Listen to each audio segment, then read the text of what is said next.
1절에서 11절입니다.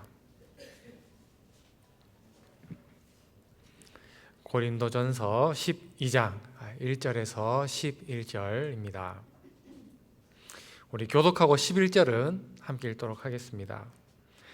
형제들아, 신령한 것에 대하여 나는 너희가 알지 못하기를 원하지 아니하노니 너희도 알거니와 너희가 이방인으로 있을 때에 말 못하는 우상에게로 끄는 대로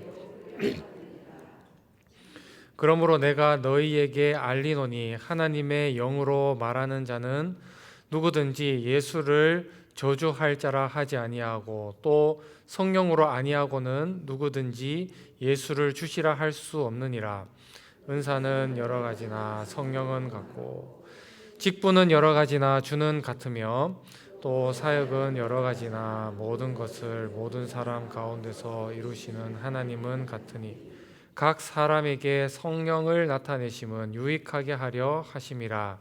어떤 사람에게는 성령으로 말미암아 지혜의 말씀을, 어떤 사람에게는 같은 성령을 따라 지식의 말씀을, 다른 사람에게는 같은 성령으로 믿음을, 어떤 사람에게는 한 성령으로 병 고치는 은사를, 어떤 사람에게는 능력 행함을, 어떤 사람에게는 예언함을, 어떤 사람에게는 영 분별함을, 다른 사람에게는 각종 방언 말함을, 어떤 사람에게는 방언들 이 모든 일은 같은 한 성령이 행하사 그의 뜻대로 각 사람에게 나누어 주시는 것이니라. 아멘. 동남아시아 날씨를 방불케 하는 폭우와 폭염이 번갈아 오는 요즘 날씨 속에서도 기도의 기쁨 때문에 여기에 모인 우리 모든 기도의 용사님들 서로 이렇게 인사하겠습니다. 우리로 기도하게 하십니다. 우리로 기도하게 하십니다. 온라인으로 또 각자의 기도처에서 기도하시는 분들을 위해서 한 번 더 인사하겠습니다. 기도의 길이 있습니다. 기도의 길이 있습니다. 감사합니다. 우리는 지난 시간에 교회 공동체가 서로를 향해 가져야 할 성경적 덕목에 대해서 말씀을 나누었습니다.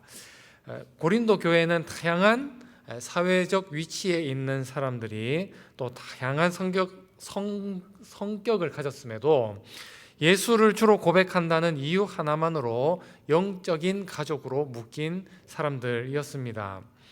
그럼에도 그 안에는 예수 외에 다른 이유와 갈등과 문제가 일어났었죠. 대표적으로 예배와 성찬으로 모이는 시간에 주님의 영광이 잘 드러나야 할 그러한 모임임에도 불구하고 그러한 모임이 되지 않았다는 것입니다. 그래서 사도가 뭐라고 얘기했습니까?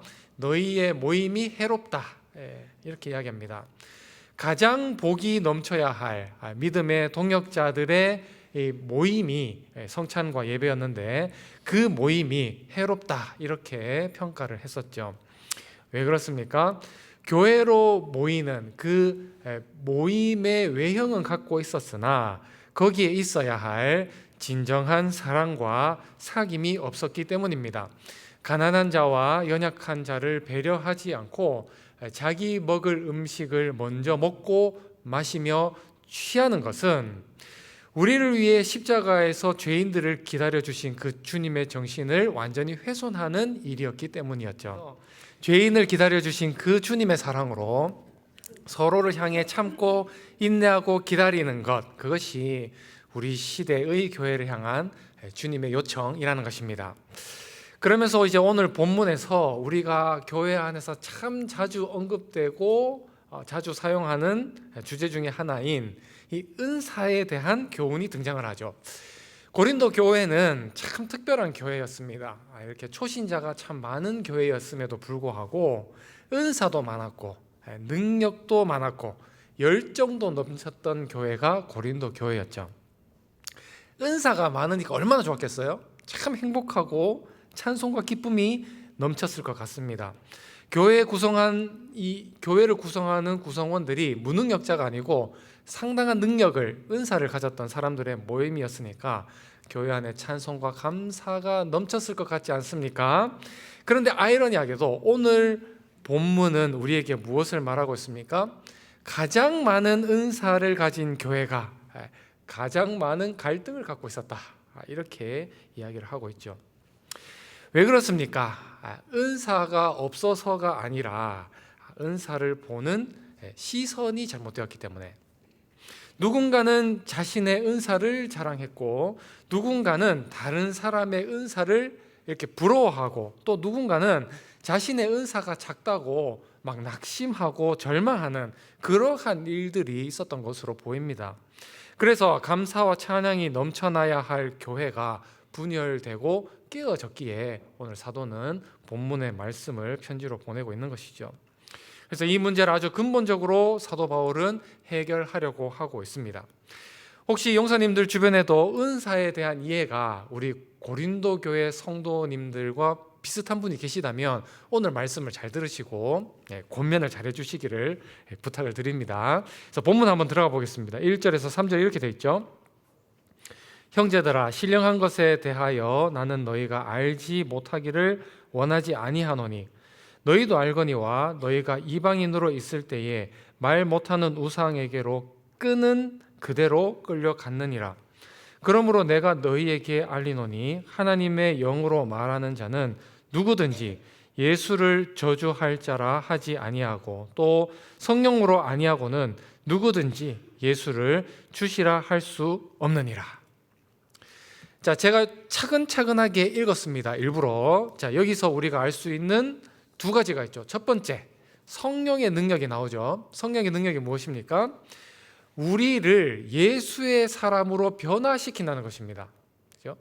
이 세상을 살아가는 사람은 딱 두 가지로 분류가 됩니다. 중간지대가 없이 딱 두 가지로 분류가 되는데, 하나는 자기 자신을 믿는 사람을 포함해서 우상이 끄는 대로 끌려다니는 사람, 그 한 사람이 있고, 또 한 부류의 사람은 예수를 따르는 사람, 딱 두 분류의 사람이 있죠. 회색 지대가 없어요. 회색 지대인 줄 아는 사람이 있지만 정확하게 신학적으로는 두 부류의 사람이 있습니다. 그런데 성령께서는 우리의 능력으로는 할 수 없는 일들을 행하신다는 거죠. 그게 뭡니까? 우상에 묶인 사슬을 끊어내고 우리를 예수께 속한 사람으로 바꾸어내신 능력이 성령에게 있다는 것입니다. 그리고 두 번째는 뭡니까? 우리에게는 우리 스스로의 힘으로 할 수 없는 것, 뭐예요? 예수를 주로 고백하는 능력이 우리에게는 없죠. 예수를 주로 고백한다는 말을 조금 더 바꿔볼까요?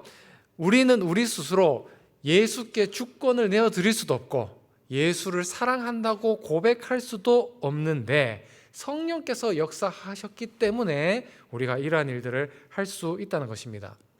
그래서 우리의 믿음의 여정은 성령으로 시작해서 성령으로 끝난다고 말해도 과언이 아니죠.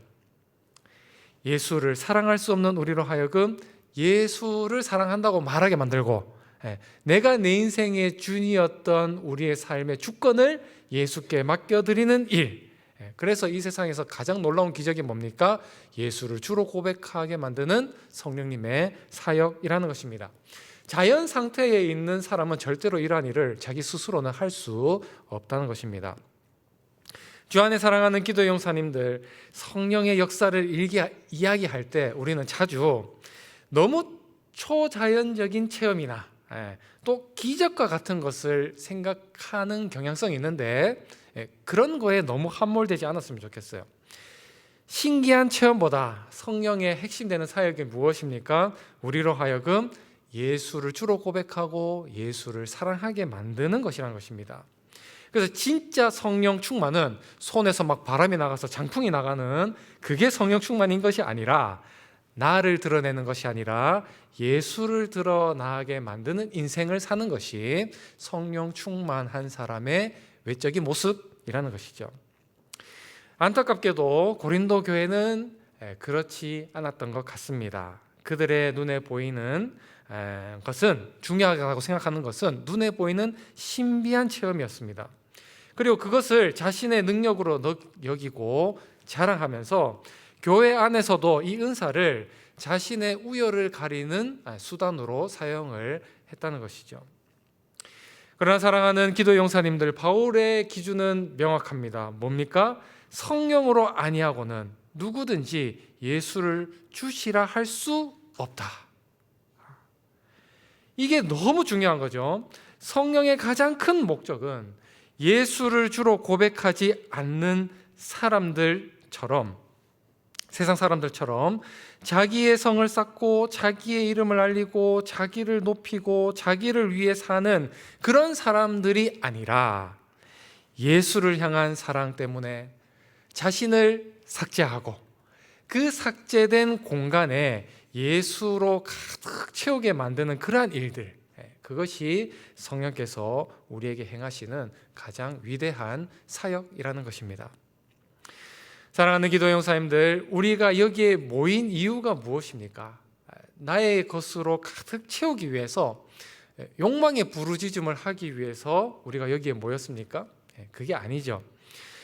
주님이 죄인을 위해 십자가를 지셨던 것처럼 아파하고 눈물 흘리는 우리의 이웃들을 위해 기도로 돕기 위해 우리는 이 자리에 모였습니다. 우리가 여기에 모인 것도 결국 누구의 열매인 것입니까? 성령님의 사역의 열매라는 것입니다.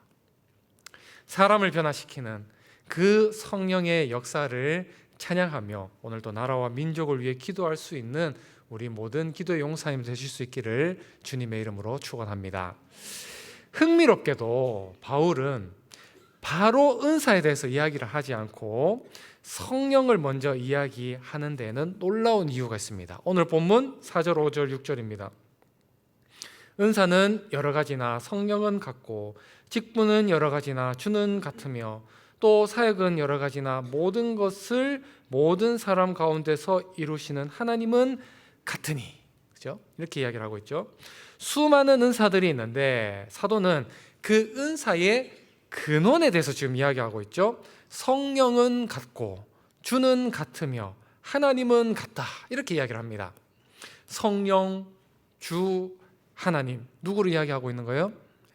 은사를 주시고 직분을 주시고 사역을 허락하신 분은 성령의 사역이기도 하지만 누구의 사역입니까? 공동체로 계시는 삼위일체 하나님의 사역이라는 것입니다. 용사님들, 이 삼위일체 교리는 기독교 교리 중에 가장 우리가 이해할 수 없는 신비입니다. 제가 지난 60회 세례입교 교육 때도 이제 교육을 시키면서 제가 이렇게 얘기했습니다. 혹시 여러분들 누가 삼위일체 교리를 물리적으로, 논리적으로 상당히 설득력 있게 잘 설명하는 사람이 있으면 그 자리를 신속히 탈출하십시오.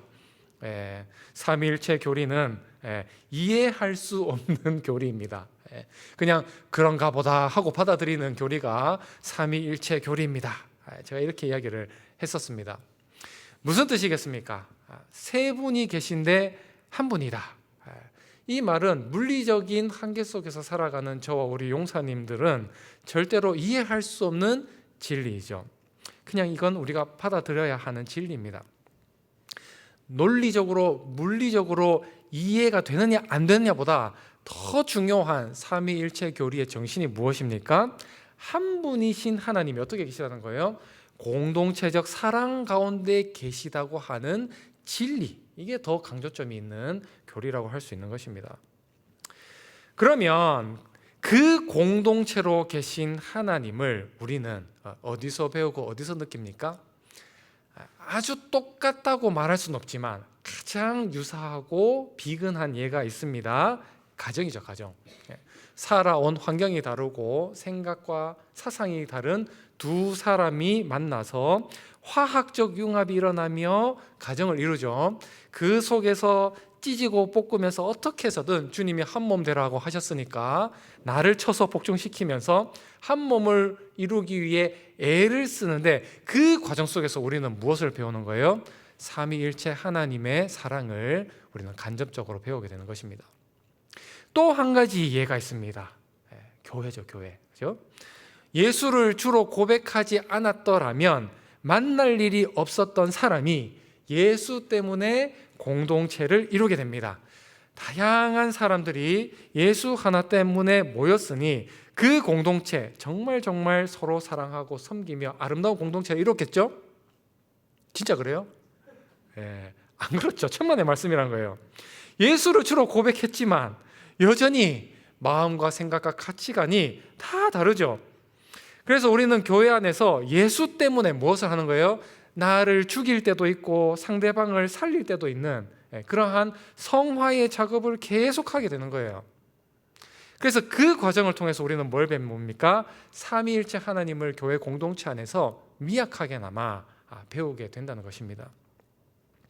앞에서 우리 성령의 주된 사역이 뭐라고 했습니까? 우리로 하여금 예수께 내 인생의 주권을 내어드리고 예수를 더욱 사랑하게 만든다고 했지 않습니까? 그 성령께서 우리에게 은사를 주실 때 어떻게 주신다는 겁니까? 사랑의 공동체로 계시는 삼위일체 하나님이 되셔서 우리에게 주신다는 것입니다. 공동체로 계신 하나님, 공동체를 이루고 공동체를 위해 일하시는 성령 하나님이 공동체의 유익이 되라고 은사를 각 개인에게 주신다는 것입니다. 그래서 오늘 본문 7절 이렇게 돼 있죠. 각 사람에게 성령을 나타내심은 유익하게 하려 하심이라. 그러니까 여기서 유익은 이제 누구의 유익입니까? 개인의 성공 이런 게 아니죠. 공동체의 유익인 것입니다. 은사가 이제 정리가 좀 되실 줄 믿습니다. 그래서 은사가 뭡니까? 내 능력이 아니라 철저하게 다른 사람을 살리기 위한 삼위일체 하나님의 선물이라는 것입니다. 그래서 은사 자체에 함몰되어 있는 고린도교회 성도들에게 사도는 지금 뭘 말하고 있죠? 은사가 주신 분이 누구시냐? 그분이 어떤 생각과 어떤 마음으로 너희에게 은사를 주셨느냐? 그것을 보라고 지금 계속 강조를 하고 있는 것입니다. 이걸 알아야 이제 8절, 9절, 10절의 본문이 이해가 되는 것이죠. 8절, 9절, 10절 이렇게 돼 있죠. 어떤 사람에게는 성령으로 말미암아 지혜의 말씀을, 어떤 사람에게는 같은 성령을 따라 지식의 말씀을, 다른 사람에게는 같은 성령을 따라 성령으로 믿음을, 어떤 사람에게는 한 성령으로 병 고치는 은사를, 어떤 사람에게는 능력을 행함을, 어떤 사람에게는 예언함을, 어떤 사람에게는 영들 분별함을, 다른 사람에게는 각종 방언 말함을, 어떤 사람에게는 방언들 통역함을 주시나니. 계속 반복되는 말이 이제 보이시죠? 어떤 사람은 가르치고, 어떤 사람은 섬기고, 어떤 사람은 기도하고, 어떤 사람은 위로를 합니다. 그런데 앞에 1절에서부터 7절까지의 내용에 대한 이해가 없이 이 본문만 딱 봐버리면 어떻게 됩니까? 진짜 주목해야 할 한 성령은 보지 못하게 되는 것이죠. 그건 못 보고 은사의 종류와 능력과 의열과 같은 너무 지엽적인 부분에만 빠져버리게 된다는 것입니다. 은사의 종류는 다양하지만 바울은 그 은사를 개별적으로 막 구체적으로 설명하려고 하지 않고 어떻게 하고 있습니까? 모두 같은 성령께서 주신다는 사실만 계속 반복하고 있는 것이죠. 정말 어떤 분들은 이 각각의 은사들에 대해서 굉장히 깊이 막 연구하고 좋아하시는 분들이 계신 것 같아요. 축귀, 신유, 방언 이런 은사들을 박사 수준, 박사 논문 수준으로 막 연구하시는 분들도 한국교회에 계신 것 같습니다. 특별히 한국교회가 방언에 대해서는 왜 이렇게 관심이 많고 또 사모하시는 분이 많은지 많은 것 같습니다. 참고로 방언 기도는 오늘 본문에 등장한 방언과는 다른 겁니다. 이 내용은 고린도전서 또 뒷부분에서 한 번 더 다루기 때문에 그때 구체적으로 한번 다루도록 하고, 어쨌거나 은사에 대한 개별적 사례에만 너무 주목해서 거기에 함몰되시는 분이 계실 수 있다는 것입니다. 그런데 생각해 보면요, 사도 바울이요, 각각의 은사들이 우리의 구원을 이룰 만큼 굉장히 중요했더라면 이렇게만 쓰고 끝냈을까요? 안 그랬겠죠. 정말 장황하게 다 설명하지 않았겠습니까? 이 은사는 어떤 은사니 이렇게 사용하고 저렇게 사용하고 막 구체적으로 설명을 했지 않겠습니까?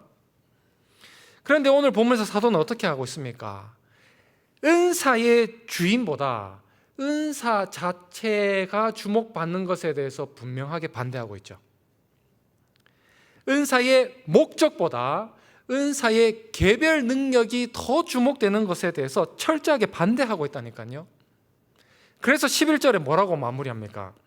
이 모든 일은 같은 한 성령이 행하사 그의 뜻대로 각 사람에게 나누어 주시는 것이냐. 예수가 주인 되신 교회 안에서 한 성령께서 은사를 주십니다.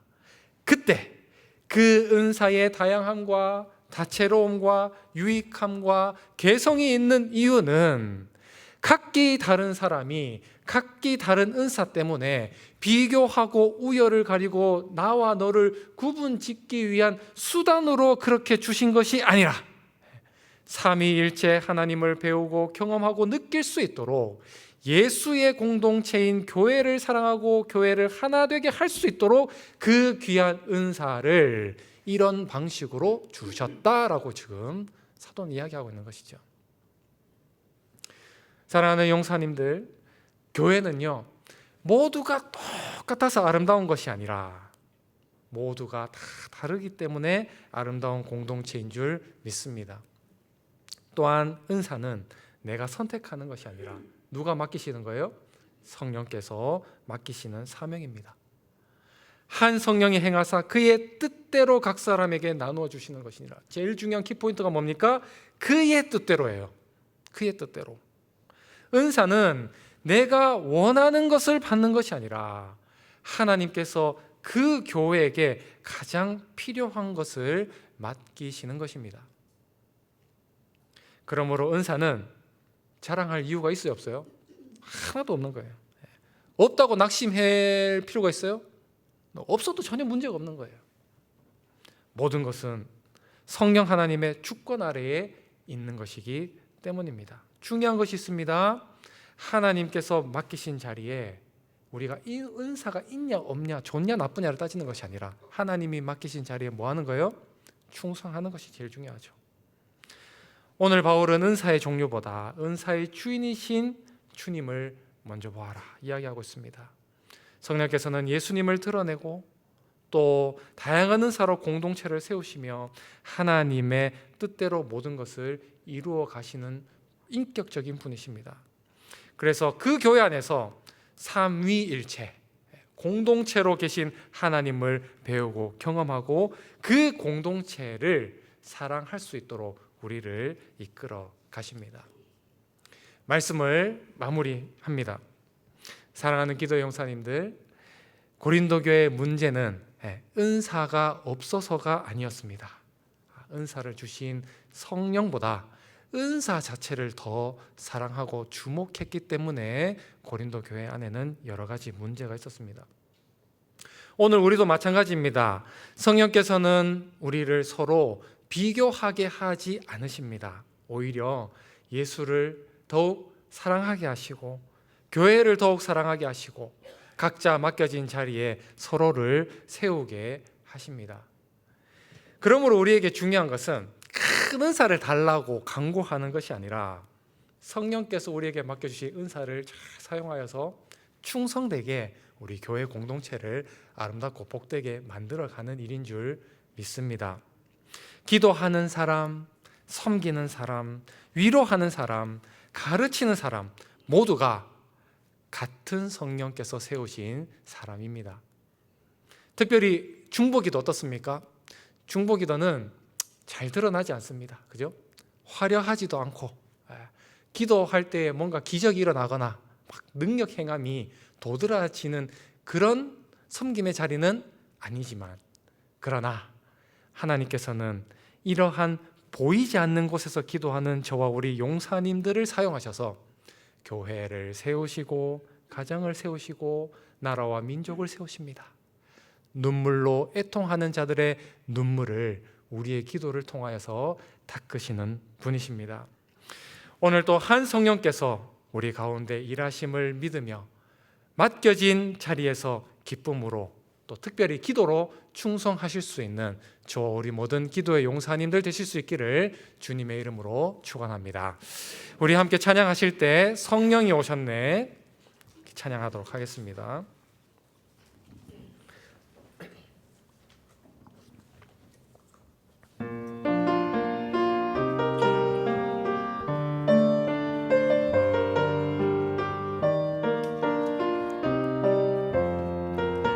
허무한 시련 지날 때 허무한 시련 지날 때 깊은 한숨 내쉴 때 그런 풍경 보시며 탄식하는 분이네. 그와 같이 너희를 버려두지 않으리. 내가 너희와 영원히 함께하리라. 성령이 오셨네. 성령이 오셨네. 성령이 오셨네. 내 주에 보내신 성령이 오셨네. 우리 인생 가운데 친히 찾아오셔서 그 나라 꿈꾸게 하시네. 엉돌린 자 갇힌 자 엉돌린 자 갇힌 자 자유함이 없는 자 피난처가 되시는 성령님 계시네. 주의 영이 계신 곳에 주의 영이 계신 곳에 참 자유가 있다네. 진리의 영이신 성령이 오셨네. 성령이 오셨네. 성령이 오셨네. 성령이 오셨네. 내 주에 보내신 성령이 오셨네.